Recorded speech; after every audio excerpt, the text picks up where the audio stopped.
Existem histórias que o tempo tenta apagar, mas quanto mais se tenta escondê-las, mais elas voltam para assombrar. Hoje, vamos para Garanhuns, no interior de Pernambuco, em 1957.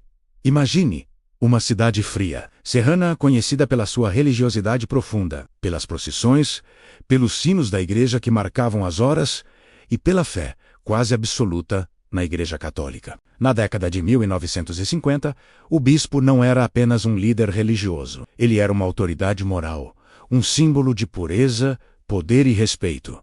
Uma figura quase sagrada. Mas em 1º de julho de 1957, tudo isso ruiu. Naquela manhã aparentemente comum, o bispo da diocese de Garanhuns, Dom Expedito Lopes, recebeu em seu gabinete um padre da própria diocese, o padre Osana de Siqueira e Silva. Foi um encontro privado, com portas fechadas e nenhuma testemunha direta.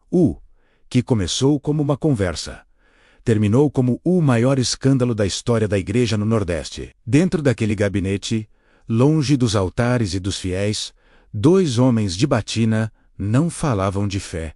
Falavam de uma mulher. O padre acreditava que o bispo mantinha um relacionamento amoroso secreto com a mulher por quem ele próprio estava obcecado. Uma paixão proibida silenciosa que se transformou em ciúme, paranoia e um profundo sentimento de traição. Durante meses o padre alimentou a ideia de que havia sido enganado, humilhado e usado por seu superior. E naquele dia, ele resolveu confrontar o bispo. A conversa rapidamente saiu do controle. As vozes se elevaram.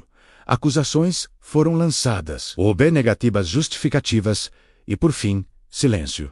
E então, tudo acabou. Minutos depois, funcionários ouviram estampidos vindos do gabinete episcopal. Quando conseguiram entrar, a cena era impensável para uma cidade tão religiosa. O bispo estava morto, e o autor do crime era um padre. O próprio assassino não fugiu. Ele permaneceu no local, em estado de choque. A notícia se espalhou como um terremoto moral. Garanhuns parou. Jornais do Brasil inteiro estamparam manchetes chocadas. Padre mata bispo dentro do Palácio Episcopal. Missas foram canceladas. Procissões de luto tomaram as ruas. A população não sabia se rezava ou se questionava a própria fé. A pergunta que ninguém entendia era simples e assustadora.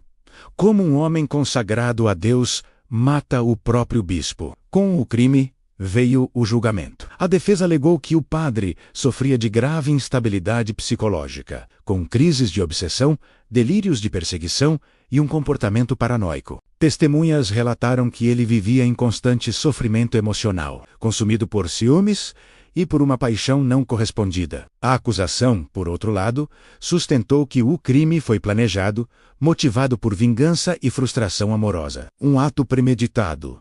E a mulher? O pivô de toda essa tragédia. Seu nome nunca foi oficialmente divulgado. Ele foi apagado dos autos, silenciado para sempre. A Igreja, até hoje, jamais confirmou que o bispo tivesse qualquer envolvimento amoroso. A versão oficial sempre foi uma só.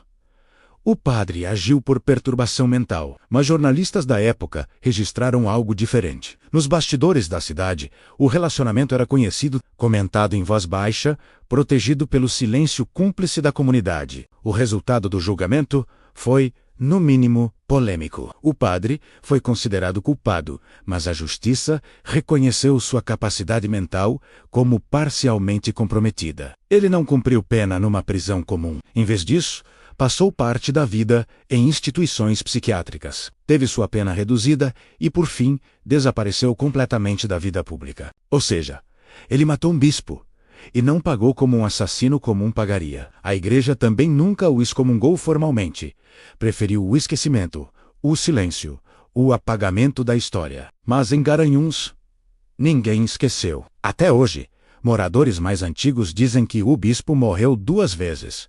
Uma pelos tiros e outra pelo silêncio que se seguiu. Porque o verdadeiro escândalo não foi apenas o crime em si, mas tudo o que veio depois. Documentos sumiram misteriosamente. Depoimentos foram suavizados para proteger a instituição. A história foi reescrita para se encaixar numa narrativa mais conveniente. E ficou a pergunta que nunca teve uma resposta oficial.